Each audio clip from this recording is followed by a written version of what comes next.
fi musnad ada ditanya seorang juga daripada Abi Khuzamah, katanya, qultu ya Rasulullah, adakah kita perlu untuk mengambil ruqyah untuk menjaga kesehatan tubuh badan atau mengambil ubat atau berjaga-jaga supaya tak terkena penyakit, guna masker kah, guna sanitizer kah, atau jarak kalau dalam berbual kah, macam-macam upaya untuk menjaga-jaga. Soalan ditanya kepada Rasulullah, ya Rasulullah, perlukah kita berruqyah? Ruqyah adalah bacaan-bacaan yang baik, baik itu dalam Quran atau dalam hadis yang diajar oleh Nabi SAW untuk mendapatkan keberkatan daripada Allah melalui bacaan tersebut.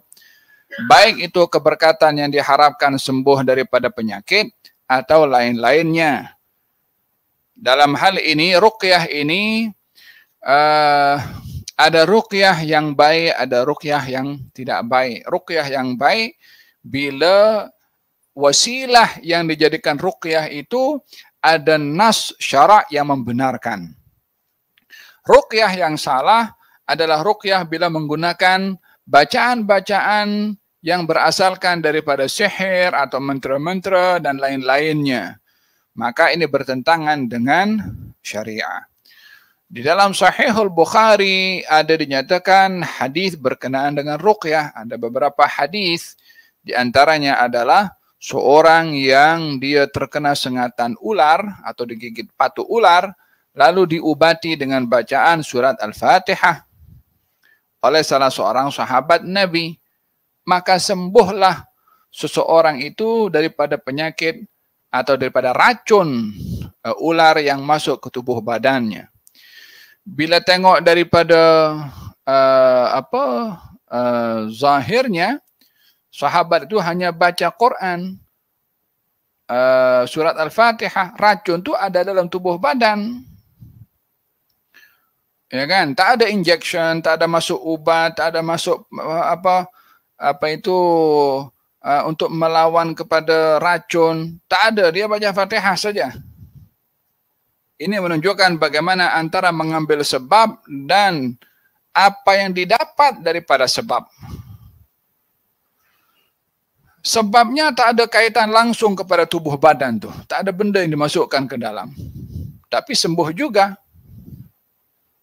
Dengan demikian, ruqyah bahagian daripada ubat, daripada penawar.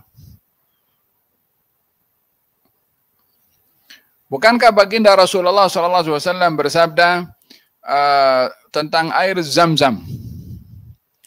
Ta'amu ta'min wa shifa li kulli suqmin atau kama qala.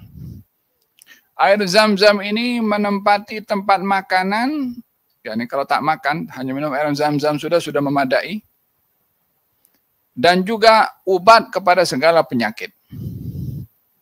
Yakni berubat melalui air Zam-Zam. Olehada digalakkan di dalam adab bila seorang minum air Zam-Zam, berdoa kepada Allah, ya Allah, kami mendapat tahu daripada hadis Nabi Muhammad SAW kalau air Zam-Zam ini bergantung kepada niat orang yang meminumnya. Saya berniat dengan minum air Zam-Zam ini supaya sembuh daripada penyakit, sebutkan penyakitnya. Atau sebutkanlah, sebut daripada penyakit saya, minum, bismillah. Ini pun bahagian daripada perubatan melalui air Zam-Zam. Faham dong? Air Zam-Zam bukan obat, tapi suplemen katanya. Habbatus sauda bukan obat, tapi hanya memberikan energi. Kenapa disempitkan kita punya pemahaman kepada hadis Nabi Muhammad SAW mengatakan ini ubat kepada segala penyakit? Ya sudah, kita buka saja selebar-lebarnya. Tak payah disempitkan kepada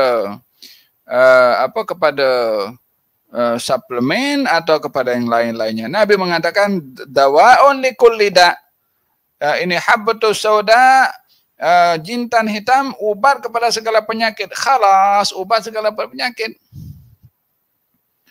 Bukan bermakna kalau sudah ambil Habbatus Sauda tak perlu ambil ubat yang lain. Tidak demikian. Bukan bermakna kalau minum Habbatus Sauda tak sembuh juga.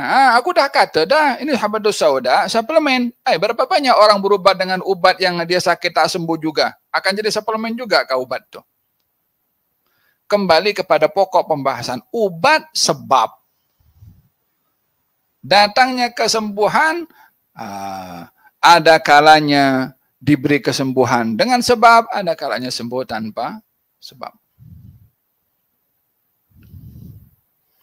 Hadis yang kedua dalam hadis Nabi Muhammad SAW berkenaan dengan ruqyah. Baginda Rasulullah SAW terkena satu penyakit di mana diganggu fikiran baginda Rasulullah SAW sehingga datang malaikat dan dua malaikat datang kepada Nabi SAW dan bertanya satu dengan yang lain, apa sakitnya orang ini? Ini Rasulullah. Kata malaikat satu lagi mengatakan dia sedang sakit mathbub, yakni ada macam terkena macam sihir. Katanya siapa yang buat? Bagi tahu Labid al-Asam. Dalam sakit itu Allah Subhanahu wa taala menurunkan ayat Al-Qur'an surat Al-Falaq dan surat An-Nas sebagai penawar. Pun ini juga bahagian daripada ubat. Faham dong? Sekali lagi saya ulangi, bukan bermakna mengambil ubat-ubat ini meninggalkan ubat-ubat yang lain. Tidak, ambil ubat ini, ambil ubat-ubat yang dilihat oleh pakar-pakar dokter yang membidangi bidang-bidang tertentu dalam pelbagai macam penyakit untuk kita juga mengambil penawarnya daripada mereka. Sahabat bertanya, ya Rasulullah, bagaimana pendapatmu tentang ruqyah atau ubat ataupun tuqah nattaqiha. Tuqah nattaqiha ini langkah-langkah penjagaan untuk kita tak kena penyakit. Macam masker dan lain-lain lah. Apa pendapatmu? Adakah itu sebagai menolak kepada qadarnya Allah?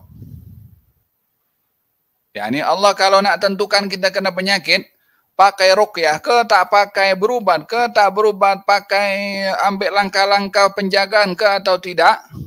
Kalau ditakdirkan kena, ya kena.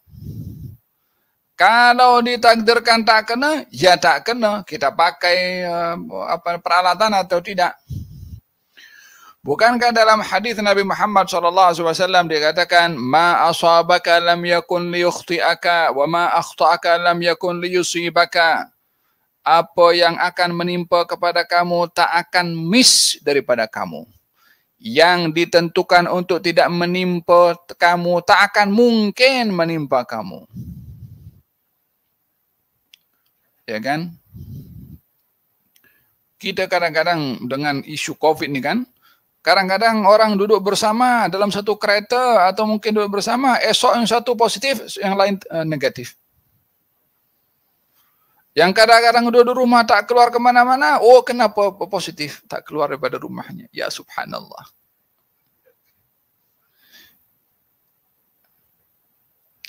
Kesemua ini berlaku untuk kita membuka kita punya iman, kita punya cara berfikir dengan apa yang berlaku, sejauh mana kita memahami Allah punya iradah. Ketentuan yang Allah mahukan. Faham Tom? Sebab diambil bila berlaku, kenapa ini berlaku? Tidak begitu, karena sebab bukan jaminan.